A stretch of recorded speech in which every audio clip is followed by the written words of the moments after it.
Hello, and welcome to the Alumni Lecture Series. Tonight we have Chris Gunther. He's a native of Youngstown, Ohio. He graduated from Ursuline High School, where he lettered in varsity basketball, and continued his academic career at Youngstown State University, earning his bachelor's degree in telecommunications. During his time at YSU, Chris had a weekly talk show on Rookery Radio entitled The Chris Gunther Show, where he interviewed celebrities in gospel music. He covered YSU men basketball and women's basketball, and he won several awards, including the Rising Star Award and Who's Who at YSU Award. He continues his show on social media, conducting interviews with celebrities and professional athletes. Welcome, Chris. How are you doing tonight? Miss Jackson, good to see you.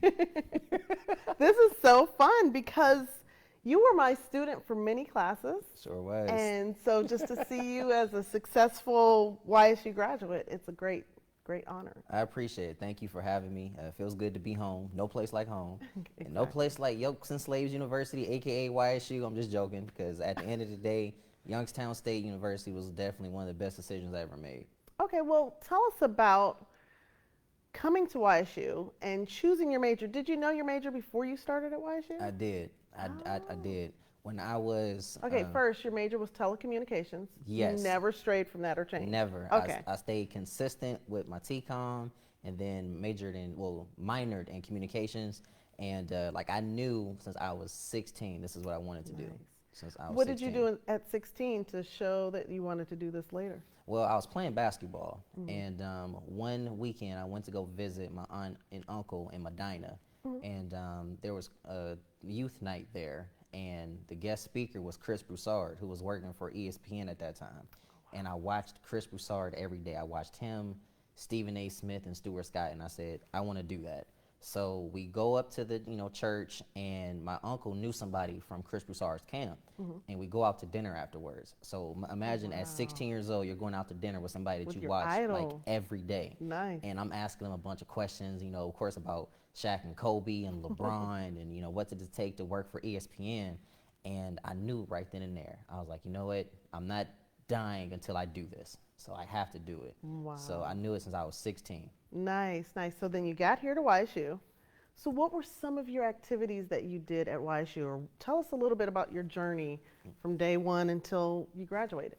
Day one, I was a nervous wreck, fresh out of high school, trying to figure out, is college really for me? But within a few moments, I knew I made the right choice. So, but believe it or not, and most people are going to be shocked when I say this, I was extremely quiet when I first came here. Yeah, I know, shocker, right? Yeah, not in my class. Well, I was an upperclassman at that point. I had a little bit more okay. meat on my bones so I could say something. But I was very quiet. I didn't say a whole lot. Went to, the rec center to play basketball, and I was really not quiet on the court, but that's a conversation for a different day. But I started to play ball, kind of came out of my shell a little bit, and one day I was in a professor's class, and we went to go visit Rookery Radio. Little did I know Rookery was going to become home for me. So tell us what Rookery Radio is. A lot of people might not be familiar with that. Rookery Radio, Real College Radio. Yeah, it's crazy how I still remember it too. Oh my goodness. Call in number 330-941-4010. Bam. But Rookery was so much fun. It's a college-based radio station, and everybody is literally listening to you around the world. I didn't know this, but I think it was my sophomore year. I had somebody tuned in all the way from New York. I was like, wow. Wow. And then I had a guest call in who was a guest pastor in London. So my imagine, me being a sophomore and I'm interviewing a pastor in London. I'm like, yo, this is dope. Wow. Oh, it's so much fun though. But Rookery is a college radio station. No such thing as you can't do it. Everybody was welcome to it. And I had a lot of fun during my time there. So what type of music did you play, and what was your role? Were you a DJ the whole time, or did you take on other roles at Rookery? First year, I did hip hop, R&B, and gospel, and there's no way that I can be on here without having to give a. Wait.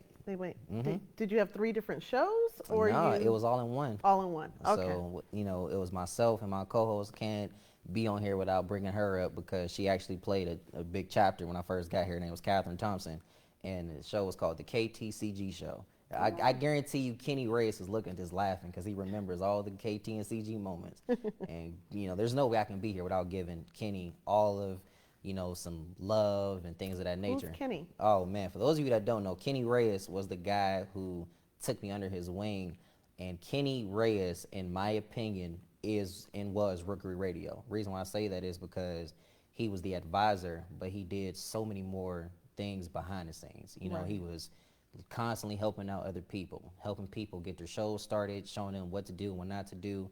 And he took a lot of time out with me. So, I definitely Right. wanted to, shed some love to him. Kenny, appreciate you, man. Yeah, Kenny's actually a friend of mine. I was just throwing that out there, like, who's Yeah, Kenny? But yeah, Kenny ran. He was the manager. He managed Rookery Radio for a sure long did. time, and he actually did shows outside of the actual studio. You guys used to DJ at some of the YSU events and things like that. Did you ever do that? Sure did. He was the first guy to do remote shows at different locations. And Mm. then he showed me how to do it. I'll never forget this one time I was coming down on campus and he said, "Hey bro, come with me." So we go with him and I'm with him. We go to Kill Cawley and it's the silent disco, the first silent disco that ever happened. And when I tell you we had that place rocking, I I've mean from never gone to a when silent disco. I you don't want know to what go you to missing. one. I It want is to. so it was so much fun because we had people leaving other events to come to our event. We were right downstairs at Kill College in the Chestnut Room. You had Kenny on one side, my boy DJ Nas on one side, and my boy DJ Jamal on the other side. And then you got me on the mic rocking out with the people to the point where I'm going down there doing the wobble, the Cupid shuffle, so many amazing things. And then Kenny was like, "Bro, you got a job to do." I'm like, "I am doing my job." So much fun though, so much fun. I missed them. And now with COVID, I probably won't ever get to one. I've been told that they are so fun and it's just interesting just to watch, Oh even if yeah. you don't have the headsets on. You get to It's watch so other much people. fun to watch. I think it's even more fun is when people just come together, because college is very stressful. Hmm. But get a chance, break away from studying, break away from all the anxieties, just come have a good time. Exactly. So you did Rookery. Now, were you DJing outside of Rookery or like doing your own personal thing or no? No, I wasn't. I was extremely focused on doing rookery. I wanted to be the best. I wanted to make sure that I was giving it my all every time I stepped on the mic.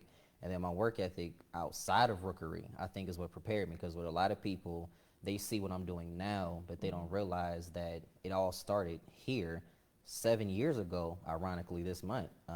It's crazy because I was 18 years old when I first started, Oh. and I had wanted to kind of bring like the vibe between Martin Lawrence and the Martin and Will Smith and the Fresh Prince and combine them together. And I said, you know what? I'm going to be the Fresh Prince slash Martin on Rookery. And Okay. yeah, and people could probably laugh at it, but I knew even right there I was gonna be that driven and that focused. Nice. And so 7 years ago is when it all started. So name one big event that came out of DJing at Rookery? I know of one event. So I want you to talk about that. So one event was called the Chris Gunther Show Live, and Hmm. it was my way of saying thank you to my listeners.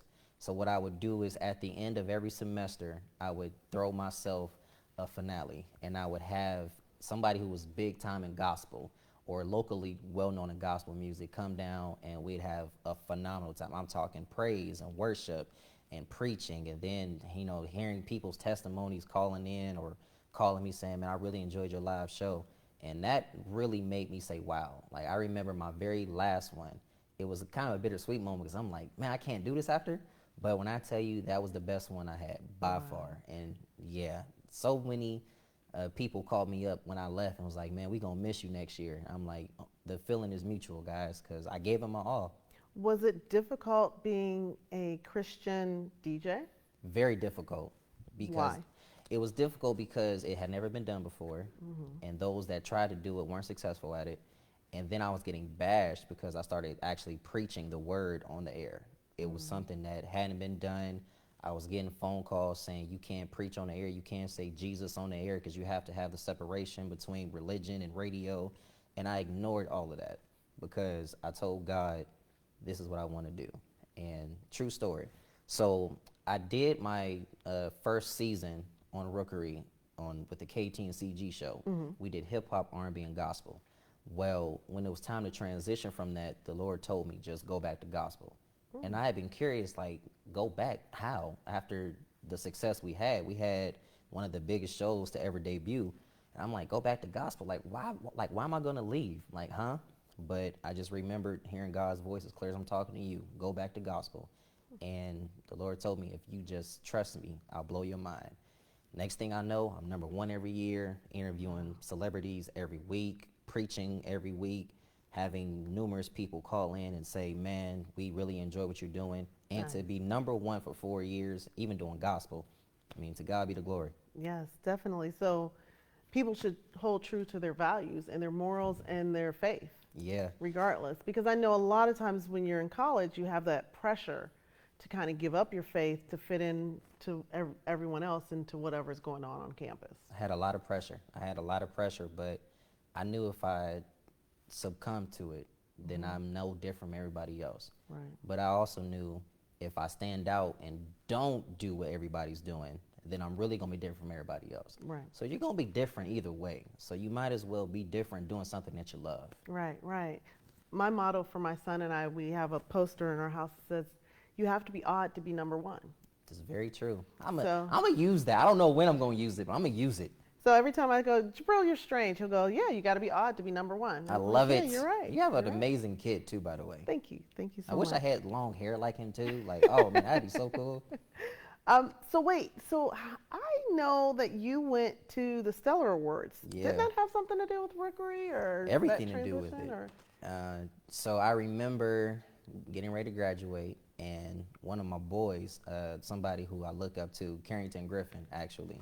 Do you know Carrington was in my 5th grade classroom? KG was in the 5th grade. Wow. He was in my 5th grade classroom, and I have many stories about Carrington. And he was an exceptional student. Yeah. And they didn't see him as exceptional at the time because he was just a clown and he'd play around. Yep. And by the end of the school year, they wanted to put him in every gifted class that was available. Yeah. Because I kept shining. I was like, no, this kid is exceptional. I love Carrington. But anyway, go ahead. I'm sorry. Right. So Carrington had told me about it, and he was telling me, maybe you should try to think about the Stellars. Nice. And my good friend Jeffrey Golden was talking about it too. And I had been kind of curious, like, well, exactly. I knew what it was, but how do I get in there? Right. So I go online, I hear about it, and I actually missed the deadline. I missed the deadline. I'm like, there's no way they're going to get me. You miss deadlines a lot, don't you? Well, yes. This is the second and no. deadline story that you've told me today. Well, let's just say the first deadline story. If I reveal it on camera, y'all going to look at me like, no, Chris, it's the God's honest truth, people. But Okay, Stellar Awards deadline. right. Let's stay with So that. missed the deadline. I'm like, they're not going to pick me. And I get home.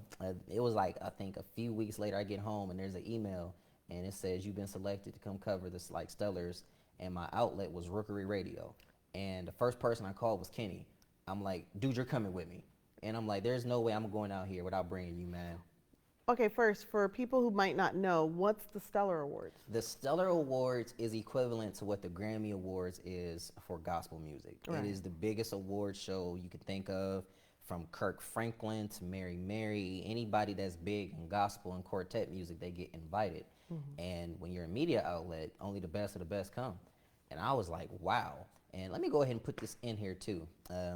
Last year in 2019, I actually got denied going out there. And I was like, man, after all of the work I put in just to get here and then to get rejected, I said, man. But this year, coronavirus happened and they did what was called the first ever digital press conference for the Stellars. Oh, wow. And I was selected to be a part of it. And all I could think about was you just got to keep working because Right. delayed is never denied. Yeah, don't give up. And you did a good job. Thank you. I watched it. Appreciate watched it. it. And Thank you. You picked with Kirk Franklin a little Oh, bit and all the yeah. rest. Kirk was so fun to kind of get on because of what happened. But, hey.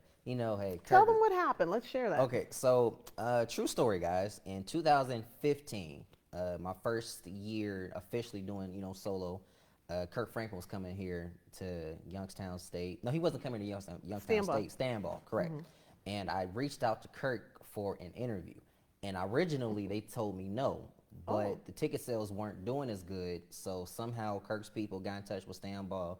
Stanball got in touch with me and said, Kirk wants to talk to you. Nice. And I'm like, okay, cool. So I promote it, go crazy. Kirk never calls into my show. Anybody that knows me knows when somebody cancels on me, I am extremely upset. Like, I'm light skinned, I turn pink, and everything is a wrap when I'm mad, right? Well, after I calm down, I go I go home, Stanball calls me, and they say that there was some kind of lack of communication. And then Kirk Franklin's people called me too. And they said that they wanted to make sure that I had tickets to come to the show. So like, all right, fine. Well, I'm somebody that isn't really afraid of things. So I tried to go back and talk to Kirk right then and there so I can get my interview and go home. And Kirk Franklin had this bodyguard at the time who was like a mix between Suge Knight and Terry Crews. And he had a hat on too. I think it was like a New York Yankees hat or something. And I looked at him and I'm like, yeah, there's no way Kirk is giving me this interview today. So I leave, and a few days later, Kirk called into my show and we talked about it on the air. And Kirk was like, "Oh man, Chris, I'm sorry, man, I didn't know." I'm like, I mean, of course you didn't know because you have no control over that. But yeah, I definitely had to bring it up when I talked to him on Zoom, and that was so much funny. That was so much funny. It was so funny. He's like, "Man, okay, next show you definitely will be backstage. I will see you." You're going to have to hold him to that, though. Now, yeah, because y'all know me. I don't lie now. So, here we go. Well, I'm sure your name is in his brain. I hope so. So, when they say Chris Gunther, he'll know your name. At least, I mean, see, that's the plug right there. As long as he knows your name and he hears it, he's like, no, let that guy back. So much fun. So much fun. That's good. That's good. So, you go through YSU, you do Rookery, you do the Stellar Awards, you do all of this stuff, and then graduation comes. And how did you navigate like your senior year or right before you graduated or when you did graduate? I was a nervous wreck before graduation. And here's why. Because I didn't have a job lined up like I thought I was. I was doing the very best I could. Academically, I knew I was going to be fine because I had already won as many awards as possible. I was already on the academic luncheon and who's who at YSU, so that wasn't my issue. My issue was I need a job. Right. And I'll reveal something to you that I've never told anybody. So you guys are getting an exclusive right here. So I had purchased my fiance's engagement ring over that summer. Oh, wow. And I was like, cool, I'm going to make sure that I get this ring paid off. But so many other things were happening to the point where I'm like, man, like this is crazy. And remember my very last live show, I was going to propose to her on my very last live show. Right. But I'm glad I didn't, pushed everything back the way they were supposed to be. So my last semester, I was a mess because I was trying to figure out what am I going to do. But I just knew something eventually was going to happen. So I gave it my all, graduated on Dean's List, gave myself a going away party for the radio station. And then I said, now let's get into the real world. Next thing I know, I get invited to the Stellars, and I'm like, great, but what's after that? And I get home, and everybody is turning me down for jobs, from radio stations, TV stations, everybody's telling me no. And I was wondering, like, what do I do? And I just prayed, and the Lord told me jump. And I was like, jump where? Like, am I supposed to jump to another city, another state? I don't know. But God told me just jump. And anybody that knows me knows I'm not the kind of person to drag my feet when I know I can do something. Right. So I was watching my good friend Jennifer Rodriguez, who, by the way, is the best reporter in Youngstown, Ohio. She's awesome. She's the best one. No shots at anybody else, but Jen, that's my girl. Love you, Jen. Plug to Jen. Yeah, she's awesome, and she can change her own oil and a tire. Yes. Girl can do anything. Love you, Jen. Love her. We love her. So what happened was I was watching Jennifer do what's called Real is Rare, and it was a Facebook live series that she was doing. And I said, you know what? I'm going to do my own. So I did the Chris Gunther show. And I said, I'm going to take the show I did in college and just run with it. So that's originally how it got birthed out. Wow, okay. Well, what about the TV stations around town? So true story, and another exclusive for you guys. I tried to get into as many stations as possible, locally and nationwide. Like I did the best I could. And there was one station in particular that told me, because we don't know you, we can't help you. And I was trying to get into the sports department, but they told me no. Then I was with another station, and it just was not the right timing. It wasn't the right fit. Things just didn't work out, and we parted ways earlier than expected. But even when that happened, it made me say, maybe that's what you're not supposed to be doing at the moment. Maybe you need to keep doing your own thing, become so good to the point where they can't ignore you. Because a year later, I was in, I want to say it was Cleveland, and I was interviewing Dietrich Haddon. And got a chance to chop it up with him, a good person, like a big brother to me. And he said something on the interview I'll never forget. He was like, man, you working hard. And when he said that, that made me think, you know what, I really am. And a few months later, when Congressman Tim Ryan was running for president and he came down here and was, having like a rally, the same station that passed me up saw me right there covering it. Oh, wow. They didn't even want to shake my hand, but they knew that I was there. Well, that's what I always say. When someone slights you, the best way to get back at them is success, right? And we are having a great time talking to Chris Gunther. Make sure if you have questions, put them in the Facebook chat, and I will definitely ask Chris, and I will let him know what you're asking, or if you want to just say hi. So make sure you're putting questions and things like that in the Facebook chat. I just wanted to kind of say that. And be sure that you guys like the one-to-one communication that Ms. Jackson also has too, people. Make sure that you like, share, subscribe, tell her I sent you. Yes, that's my communication company, but we're talking about you. So you began the Chris Gunther Show. Tell me a little bit about that. Well, the Chris Gunther Show is something that I've been doing ever since college, but I wanted to get my own things going because as much as I love Rookery still was the umbrella that it fell under. Right. So I'm like, this is great, but I'm no longer there. So I want to do my own thing. So I jumped out on faith and started doing it. When I first started, it was so rough because I did not know how to do it. My tripod was very janky. My mics were just on my phone, and audio from your phone is never good.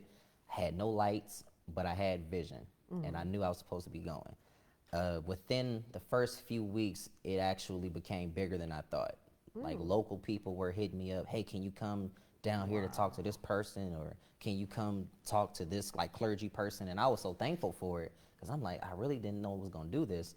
And then what happened was there was a chance I was getting ready to do an interview with an NBA player. Oh, wow. He's not big, but he was decent. And he's in the NBA. He's so in the NBA for than... crying out loud. So I mean, he's better than us for crying, right. You know what I'm saying? But I was getting a chance to do the interview with him, and I was playing 2K video game with one of my best friends. And he was like, look here, bro, if you're gonna keep doing it, you gotta do this right. So my boy goes into his wallet, gives me $100 and says, you need to get you some mic and some lights. When I tell you, I was so overwhelmed because at that time I wasn't working, fresh out of college, trying to find a job, getting turned down left and right. And no knock on anybody who works here, but it's bad when InfoCision tells you no. Yeah, that's rough. InfoCision said no, takes we're not. A little bit of everybody. When they don't take you, something's bad. All right. No, that's when you know that God is telling you that's not where you need to be. Yeah, and that's I mean, that's getting told no left and right. So I wasn't making any money, but I knew I had a vision. So my boy gives me some money, says go get you some mic and some lights. Got my mic, didn't get the interview, but I know I had something now. Right. And as time continued to go on, things continued to build up, and slowly but surely, I started to find myself interviewing celebrities in person. What? Wow. So who was your first celebrity? My first celebrity was not in Rookery days, in your own Chris Gunther days. My very first one actually was right here, Youngstown State University's own President Tressel. Nice. President Tressel was my very first celeb, and that was so cool because, this is where I started. So what better way than to have your first celeb than the president, who, by the way, is the best president that this, university has ever had. Conversation for a different day. I just want to throw that out there. Who was your first entertainer? First entertainer, Jeffrey Golden. Oh, nice. Jeffrey, was somebody that, and still is, good friend of mine, big brother. And I had let him know what I was doing. And Jeffrey was like, yeah, bro, I got you. So from Jeffrey Golden to Jonathan McReynolds to Dietrich Haddon. Jonathan is so nice. Very nice guy. I've never met him in person. Very nice guy. But just watching him in his interviews and stuff, he seems so humble and so nice. He really is. And then the next year, 2019 comes around, and I start out with a bang. My first person I interviewed who was a celebrity was MC Light. Oh, wow. And it was right here. Nice. It was right here. I love MC Light. She was so nice. And you want to know something? After the interview I did with her, she looked at me and was like, kid, you're good. I'm like, when the greatest female rapper of all time says you're good, you kind of want to run with that. Right. Kim Fields told me I was a great actress. Yeah, I actually reached out to Kim Fields, too. Amazing. Like, when someone who is acclaimed and you know that they're spectacular says that you're good, then you know you're good. It's like a wow, like they actually think I'm good? No one can tell me I'm not a good actress because Kim Fields told me personally, she was like, girl, you go ahead, you act, you're good. I was like, okay, yeah, I got that. I used to have the biggest crush on her when she was on the show, Well, of Oh, course, Living Single. I'm Living sorry, you're not Single, old enough yeah. to know her on On Facts of FTV. Life? Yeah. How old you think I am? You're not old. You were probably like 6 when Facts of Life was on, or It was on 2. Nick at Night. I used to watch it a Oh, lot, but Nick that's at neither here Night. or That there. doesn't count. I watched it when it actually came on.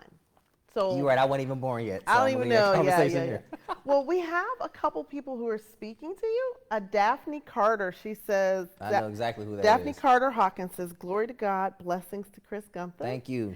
And Lauren Hawkins says, "Go, Chris." Thank Whoop, you. whoop. So you have people cheering you on. I appreciate it. That's spectacular because you have a nice following and people who are watching your show.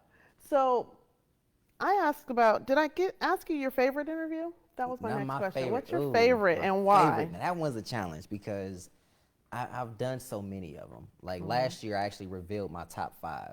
Okay, what were your So top 5? if I got to go for my top 5 from last year, number 5 was DJ Kid Capri. Uh-huh. Number 4, I want to say it was, was it Odell Beckham Jr.? No, he wasn't my 4th. Odell, you interviewed I him? did. I interviewed Wow, Odell Beckham. that's awesome. My fourth is slipping me at the moment, but 3 was Chris Broussard. Number 2 was Just Hilarious. Number 1 was Michael Vick. So last year, I can probably say Michael Vick was my favorite. This year, What about this year? Because you've had some phenomenal Oof. people on your show this year. to God So be the where glory. does your show air? Let's first tell that, and then we'll talk about these. He's had some phenomenal people Thank you. over COVID. Like this is phenomenal for you.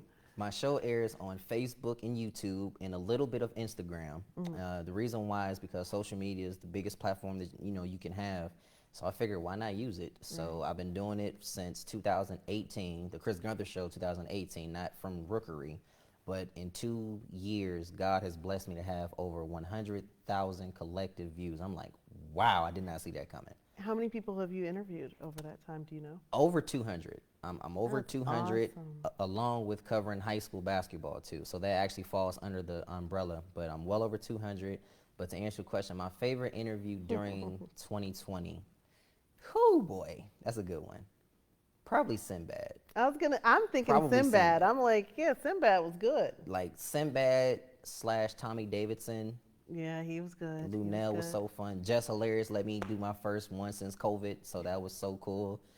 But Sinbad was probably my favorite one just because Sinbad told me, kid, you got something. Nice. When one of the greatest tells you got something, you actually got something. Right. Who was the most difficult? Now, that's a very good question. The most difficult, believe it or not, I haven't had any interviews that have been difficult. Trying to get them, now that's difficult. Trying to get them is difficult. Do you want to share your secret of how you do that or no? I can share it. Or share a little bit or? So this is what I do. I pray about who I should get, and then I take the following steps on how to get that person.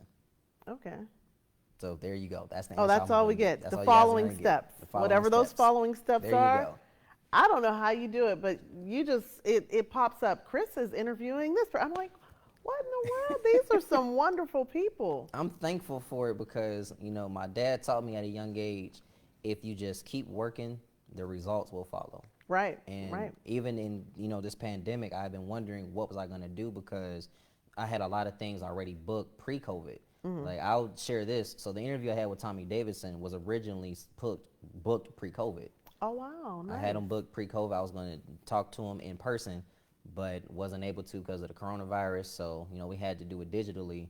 And I did not want to do it digitally, believe it or not, because I'm like, no, I'll just hold out. But I couldn't hold out anymore. And it was one of the most watched interviews I had. Did COVID help to get these people a little easier than not? Because it seems like they're home, they're sitting there. Why not? Believe it or not, it's a little bit of yes and no.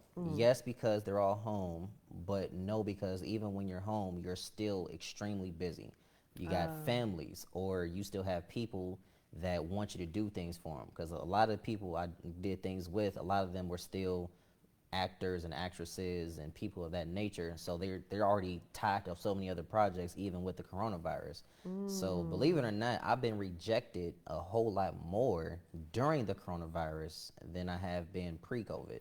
Oh, wow. That's interesting. Yeah, I get rejected. Let's say, for instance, I have about 10 people I reach out to. I'm going to get rejected by about 8 of them. Okay. I'm going to get rejected about 8, so now you only got 2 people left. Well, one of them is going to either do the following. They're going to say, yes, we can do it. You're going to promote it, and then they cancel you at the last minute. So now, boom, now you only got one person left. But that one person could be somebody like Sinbad. It could be somebody like Lunel. It could be somebody like just hilarious. So now you got that one big name, but you just keep building and building and building. Okay, so I don't know if you want to tell this, but who's the one person that canceled that you wish hadn't?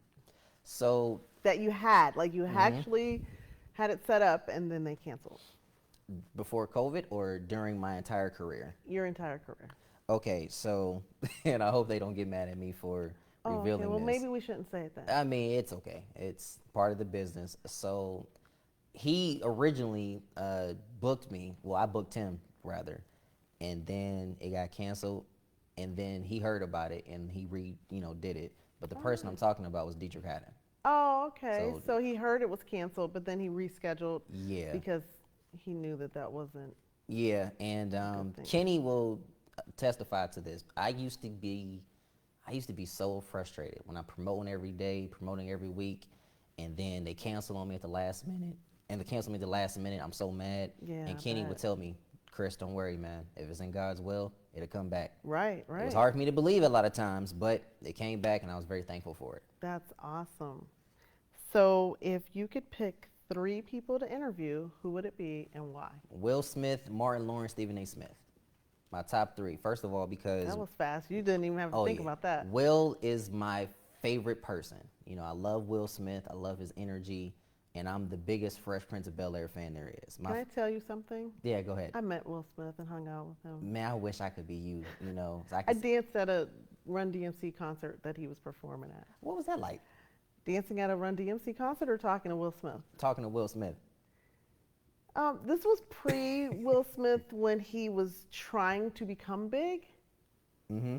So he was a little full of himself. Oh, a little? He wasn't really kind. Oh, man, word?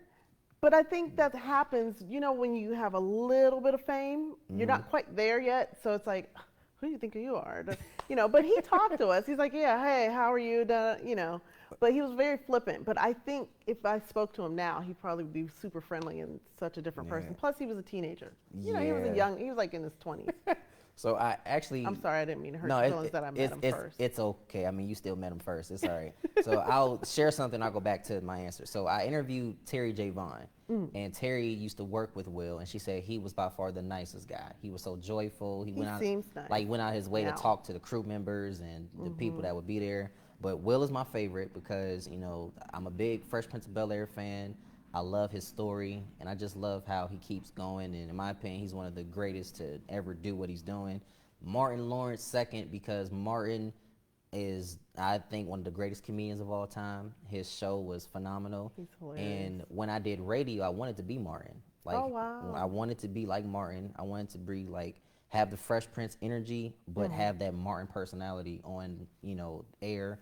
And I can say I did a great job of combining those two, but I was still me at the end of the day. Right. People wouldn't tune in and say, man, he sounds like Martin or he sounds like Will. It was still me. And then Stephen A is because I want to cover the NBA. That's my biggest dream. And Stephen A is, in my opinion, one of the best to ever do it. And I love his story because when he was in grade school, he couldn't get past, I want to say it was a 5th or 4th grade education. And the kids in the class laughed at him. And he said, I'm going to remember this. Right. So he goes to, play basketball, gets a scholarship. I believe it was to Winston-Salem. Got hurt, so he couldn't really, play professionally, but he could always write and he could always talk about the game. And from that point on, he continued to do his thing, was working with the Philadelphia Inquirer, and, signs one of the biggest contracts with ESPN now. And I just look at that and say, you know what? I want that to be me. Except I still want to have a hairline. I want to make sure that my waves are still Stop good. it. I'm just saying. That this is on your page. I love Stephen A. But the brother knows his hairline's doing the moonwalk. But that's all right. It's perfectly fine. I would love to still meet him one day. And I'm just saying, okay, I would love it. I would love it. That's a little bit much. That's a much. He's got an outgoing personality. I've got an outgoing personality. The two come together. We both got outgoing personalities. But all jokes put off to the side, though, I would love to do those 3 just to tell them thank you for inspiring me. And whether they see this or not, from the bottom of my heart, it means a lot that I would even be, trying to get them. Right, right. And I'll reveal something. There was a chance I could have got one of them. Oh, I could have got one of them, but COVID messed everything up. So there which we go. one? Can we know? We want to know. You have people Well, wondering. All right. I'll say this. So Tommy Davidson was on tour with one of them, and So it had to be Martin Lawrence. there you go. Because I don't think the other one, the Stephen A. Smith. Is Yeah, that Stephen his A. name? So here's I what don't happened. think he's a comedian. So I had Tommy Davidson booked. Him and Martin were on the same ticket, and I know they're friends. And I'm thinking, well, if I can get Tommy, and if I could just hang around a little bit, who's to say I can't get Martin? I just believe Martin would have did it because Martin would have just walked on in or walked by, or you I would have. Well, y'all know me. I'm gonna find a way to do something. Right, And right. I could have went up to Martin and said, I want to do what you do, or the same way that you were on your show when you were driven and ambitious to get on TV, or something of that nature. I could have been doing the same thing. So, especially the fact that I'm a young black professional, he probably would have gave me just 5 minutes. So Martin was definitely one I was gonna try. But I mean, we'll never know. Right, right. Well, there's still time. I mean, you're a baby, so you have plenty of growth to go, and COVID's not going to be here forever. So I hope not. I want to hear about, you said something about you didn't buy your engagement ring back then, and then, so tell us a little bit about this engagement. What did you do for your engagement? And who is this wonderful woman? Got you. Well, You have to mention her I on mean, this of course, interview. you see how fine that woman is. I gotta mention. beautiful. Hey, Chanel. But so yeah, my fiance, soon to be Chanel Gunther, next summer. So cannot wait to make her my wife. But I was trying to figure out which ring I should get her. And my best friend, since I was like 12, was actually with me when I got my engagement ring. And Was it a female? yeah, her name Good. is Shamar Golden. Well, that's good. Yeah, That's good. Because so- I think men should take a woman with them, not a male with Yeah, them. as much Because, as I love my boys, y'all they can't have come in no to get an clue. engagement ring. Nah. Because they have no clue of what we like. And nah, man, nah. So Shamar was with me as I got it. And as we're looking at the ring, she's like, that's the one. That's the one. And I just knew it. So I held on to it for a year and some change. And I wanted to pay it all off before I gave it to her, and I did. And then I proposed to her on my show. And that was by far the coolest thing. Because, yeah, I could have done the whole take her out to eat, but that's too cliche. I'm not a Right. cliche kind of guy. I'm a very, what's the word I can look for? I put it like this. I'm somebody that is going to go all out. And Right, I right. might be a little extra, but that's just my personality. And the look on her face was priceless. And I'm like, got her. How'd you know she was the one? Did you meet her in college? Was that part of your college experience, or? No, so we met in high school, and Oh, she nice. was a volleyball player. I was a basketball player. She played for Valley Christian, Youngstown Christian, now Valley Christian, and I played basketball for Ursuline. And Poor baby. I You should mean- have gone to Cardinal Mooney, but that's okay. Go ahead. I love all schools, It's especially okay. Cardinal Mooney. I loved giving Mooney buckets too when we played them, but that's neither here nor Anyway. there. So anyway, we played, basketball. I had a basketball practice, and after practice, we stayed and watched the volleyball team. And Chanel was a very, very good volleyball player, and a mutual friend of ours, was talking to me about her. I think a few weeks, prior to it. So we meet, and there are no sparks because I look a hot mess. She looks a hot mess. We both look bad. We just got done doing sports. I mean, it happens. So I see her, I think, might have been like 2 months later at a party, and we danced, and she's been crazy about me ever since. So can you dance? You must be able to dance. I then. mean, yeah, just a little. I got her. So how did you navigate dating while in college? Was that difficult? For me, very difficult, and here's why. Because I wasn't sleeping around, because I had a little money, not a lot of money, but when you got a little bit of money in college, you're trying to figure out, does this person want me because I have a little bit, or does she want me because I'm a nice person? So I struggled with that. My personal life was very rough, but Chanel was somebody that didn't care about any of that. So when we started dating, we started dating at a very rough time in my life. Very rough time. I just lost my grandfather. I was suicidal. I was getting ready to drop out of college. I didn't want to preach anymore. But she knew all of that. And she still wanted to date me. And if you can be with somebody during the rough times, that's the one you want to go with. Right. And I knew it ever since then. I'm like, this is going to be my wife. I knew it. But when we went to Vegas, she went with me. And and I don't mean this in a bad way, but sometimes women can be nagging, especially when they have a man that's working and working long hours or trying to do something. And sometimes women can be very nagging. I dealt with that a lot my first year during rookery. I'm Okay. not going to say no names, Yeah, we're gonna leave all names but out. let's just say some of y'all was nagging. That's why you didn't get the ring. Conversation for a different day. Well, what happened was Excuse him. Just excuse him. Go ahead. what happened was Chanel knew that I was gonna be out late, and not once did she call me and complain or say something like, "You always out." She was like, "Okay, do your thing. I'll see you when I get back." So we go out to eat. We were at Denny's, and super late at night. Go out to Denny's, and as I'm eating, I heard this voice say, "Look up," and I'm looking up. I was like, and the voice told me 3 times. It was the voice of the Lord. I'm not exaggerating. God told me 3 times, look up. I said, God, why do I keep looking up? And as clear as I'm talking to you, the Lord said, this is your wife. Wow. And I was like, got it. Yes. Finally got confirmation. So got the ring taken care of and held on to it and gave it to her when I was supposed to give it to her. That's so beautiful. And I love her. She's just as sweet as can be. She is. And y'all pray for her because she said yes to marrying me. She got a lot on her hands to handle. I'm a handful. But I wouldn't have it any other way. All right, so what are your future goals? What are your future plans? Where are you going from this point on? So you've gone through college, you've graduated, you have the woman, you have the Chris Gunther show. Where does Chris want to go? ESPN. ESPN or another major network because I don't believe that I'm supposed to be in Youngstown forever. Mm-hmm. This will always be home, and I'll always love home. But in order for me to be who I'm supposed to be, I'm going to have to eventually leave. I'm going to have to eventually branch out. Right. But I'll never forget home. It will always be a place that I'll, take with me. Mm-hmm. And I don't want to, come off as someone that's being cocky and being boastful, but I can only state the facts. At 18, I said I'm going to do radio. I was number one until I was 22 and I graduated. I left, freelance reporter, did my own thing, and I continued to build and build. And then I started thinking, well, if I can do this here, who's to say I can't do it somewhere else and have a greater impact? So that is my biggest goal, is to end up on ESPN or another major network and not try to be somebody else, but I can only be me. And, the last time I checked, the scripture said with God all things are possible. Right. So as long as I got Jesus Christ, I can't lose. So as an alumni, if you can give a current TCOM student a piece of advice, what would it be? Well, I can't say what I was going to say because then I'd call a professor out, so I'm not going to go that far. Oh, no. But all jokes put off to the side, what I will positive. say is this. Enjoy your time here. It goes by so fast. Don't get overworked because you get an F on the test. Right. It's not the end of the world. You're not the dumbest person. Keep pushing.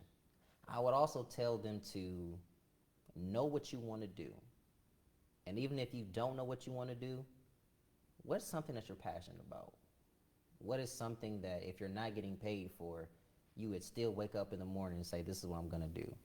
Then network. Get you some mentors.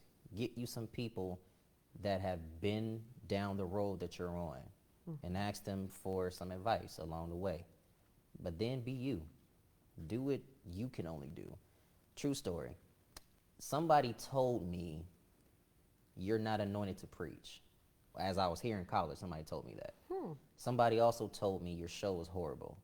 When I was in 8th grade, my teacher, Miss Gallardi, called me and said that you're going to drop out of high school and have to work at McDonald's. Oh, no. My high school basketball coach told me you're a stupid MFer and a whole bunch of other things. Oh, boy. When I was in college, I was called stupid a whole lot.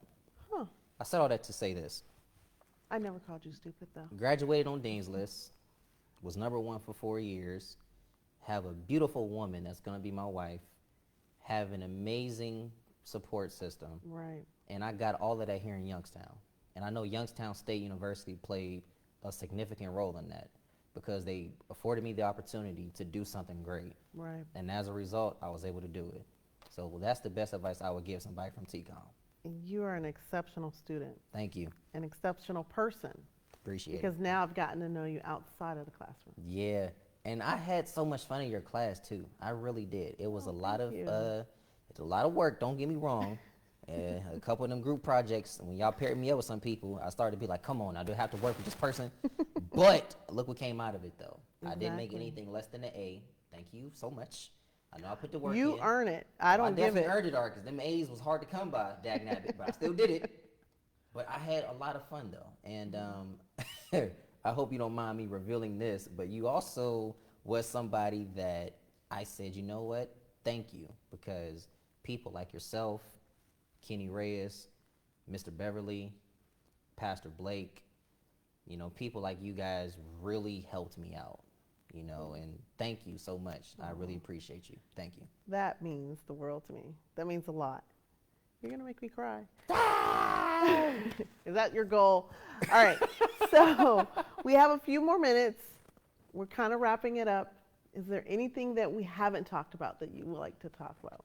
Well, we've talked about a lot of things, from my good days, my bad days, to, how come I'm not necessarily on any of the local stations or things of that nature. But one of the things I would like to hit on too is the topic, how do I keep persevering, or why do I keep going? The reason why I say that is because I still feel I haven't accomplished anything yet. I still feel I'm not at the level that I should be. On a scale of 1 to 10, probably about a 2. But you're growing. Yeah, growing pains. I've had a lot of people bash me, a lot of people quit on me. I've had a lot of people, literally tell me, you're not going to make it. Like, I'll never forget, I was working a basketball game, and one of the people in this area who was well known for, sports, came up to the sports table and shook everybody's hand except mine. That right there showed me I still got work to do. That right there proved to me I still have to keep going, and I still have to make sure that I get to a point in my life where nobody can say that they don't know who I am. Right. And I still feel that I have a lot of work to do. That's why I get up every morning and I'm working. I get up every morning, I'm trying to figure out what can I do, reaching out to celebrities. Even though I'm probably going to get rejected, I'm still going to plant this seed, because you never know what can happen. So who knows, maybe before I'm 30, I'll be on ESPN, or I'll be on ABC, or something of that nature. Do we know that for sure? No. But at least I'm going to give it my all until I can't give it anymore. Like, I'm still going to stay up until about 3 or 4 o'clock in the morning working on stuff, or trying to figure out who can I have on my show next, because people see this, but they don't see the work behind the scenes. They're not supposed to. But another thing that I probably should have put in my notes, but I didn't, is last year at this time I was doing 3 shows on my own: the Chris Gunther Show, a sports show, and Chris Gunther's The City, which featured our moderator tonight, guys. Just wanted to put it in. Just wanted to put that out there. I was doing 3 shows last year, and sometimes production for all 3 was in one day. Now, can you imagine the hassle of having to set up, having to tear down, film, record it, and edit all in one day? But I loved it. I was impressed because we went from your phone being the camera to interviewing me in my office to, like, there was lights and setup, and we were in a beautiful restaurant, and I was like, well, Chris is really doing it. Thank you. So I just, it's funny because you always say, well, I haven't done anything yet, but I think that's belittling all the work that you've put in. So a better way to say it is, I haven't gotten to where I want to go yet. Because you are growing, and every step you take is a little closer to your goal. Now, if you're just staying like on the easy peasy straight line, and you were still a student at YSU after 18 years and still at Rookery, then I would say, yeah, you haven't really done much. When you're going to graduate and do something more? Yeah, and But I did not want that to be me at all. you are growing. And I mean, just a question for you. So we see all these kids today who want to be YouTube famous, but they don't realize the work that goes into it. Yeah. Can you speak a little bit on Sure that? can. Like, can you just become famous overnight on YouTube? The only way you become famous overnight is if you have some type of product, or you have something about you that most of the time is negative. And then, boom, you become a sensation. But for those small people like myself, it takes a lot of work. It takes a lot of people telling you no. It takes a lot of researching material. It takes a lot of wondering, what can I do to better myself? When I first started, you're right, I had a janky tripod and a phone. A few months later, my boy goes into his wallet, gives me $100 and says, you need some mics. And then, and this is how Chanel comes into the conversation. Chanel surprised me with some lavalier mics. And I said, wow. So I have somebody that is willing to sew into me something that's gonna benefit me. Right. So now I got mics, and then she also got me some lights. And I said, you know what, I'm gonna use all of this stuff when I go to interview other celebrities so they can see that I'm serious. Fast forward, I started to physically change my appearance. I went from the Nike hat, you know, to the back, sweats, t-shirt. Now, only thing I wear is suit and tie when I'm on camera. Because you And have some to of the evolve. entertainers have noticed that. Yeah. I've heard some of them say, "Oh my goodness, you came dressed. Look at you in your suit." And like I've heard them really admire that you've dressed up for the interview. True story. One celebrity who is the biggest comedian female, one of the biggest female comedians of all time. I was scheduled to do an interview with her last year. Unfortunately, and remember the question you asked me, who was I supposed to interview, but I canceled.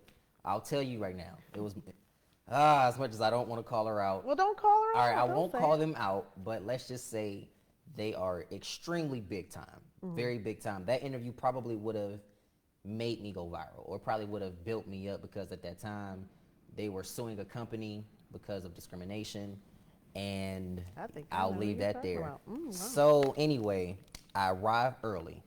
I'm suited and booted. I arrived there about an hour before I'm supposed to talk to her, because I want to set up, make sure everything is good. And her assistant tells me she can't do it now. She can only do audio. She can't do visual. When I tell you I was extremely mad, I was more upset than anything, because I'm like, man, I've been working at this. Is going to be the biggest interview of the year by far, and I can't get her. So as she's doing her stand-up, they let me sit in on the show. They put me in like the first row. Well, if you're going to be at the first row of a comedy show, be ready, because they probably going to call Right. you out on something. So she looks at me and she said, what's your name, baby? And I told her, she said, the motherfucking journalist. She was like, I want you to know something. She said, I want you to know, because she asked me, like, was I single? I'm like, nah, I got, you know, my fiance. And she was like, man, I was trying to get you some. Well, I can't say what she said, because this is a Right, different right, right. platform. Yeah, don't but say it. let's just say she was trying to get me something, all right? So we go in the back. They bring me back to her. And the first thing she said was, young man, I want to tell you something. She said, I appreciate you for coming in here with your suit and tie, because it shows me you're professional. You have my word. The next time I'm here, we will do a sit down. And then she gave me the biggest hug and took a picture with me. Oh. Yep. And the next time she was there, did she? Well, she hasn't been there yet, but let's okay. just say I know when people are genuine, and I know when they're just blowing smoke. Right. They were very genuine, and I'm gonna get that daggone interview the next time they come to Cleveland. So I'll put that out there. Good, good. All right, so last 2 minutes. Anything you'd like to say? Thank you for having me. Thank you to YSU for having me back. No place like home. Thank you for all the love and support that you've shown me the last 7 years. I do not take it for granted, and if I can leave you with something, I'll leave you with this. Go hard until you can't go anymore, and dig deeper until you can't dig anymore. And then find another extra piece of motivation to keep going. Because at the end of the day, if you can go home and say, I gave it my all, then you're good. True. Good. Those are great words Thank of you. advice. You have such great advice. So we really honestly thank Chris. We thank you so much Thank you for having me. No taking place the like time home. out. I know it was a little different, me interviewing the interviewer. Right. We had a little difficult. I had to tell him about that. I was like, it's okay to be interviewed. You are in the spotlight, not me. So, yeah. So how was that? Was that okay? So much fun. It was So fun to much be fun. interviewed? But So- now I can't wait to get back to doing my job and interviewing people. Right, right. So we thank everybody for tuning in tonight to the Alumni Lecture Series. We hope you'll tune in to the next Alumni Lecture Series program on Thursday, November 5th at 7 p.m. Angel Rivera, a renowned fashion designer of bridal gowns. Bridal gowns? You need to have your fiance watch. For Angel Rivera Couture will be the presenter. Angel is a 2003 graduate with a Bachelor's of Science in Applied Science degree in fashion merchandising. So tune in again next week to hear another fabulous alumni from YSU. And again, we thank Chris Gunther you. Watch the Chris Gunther show. Look it up. It's phenomenal. He has the greatest people on his show. I So thank you appreciate so it. much. Thank you so much. Be sure that you guys like and share this interview. Let's push it out because I want to make sure that the people know about Youngstown State, the TCOM department, Rookery Radio. Let's be sure to, show some love to Miss Jackson. Subscribe to One-to-One Communication. I believe that's the correct name. Yes. There we go. Subscribe to the One-to-One Communication. Thank you guys for watching. Really appreciate you. God bless each and every one of you. Thank you so much. Thank you so much.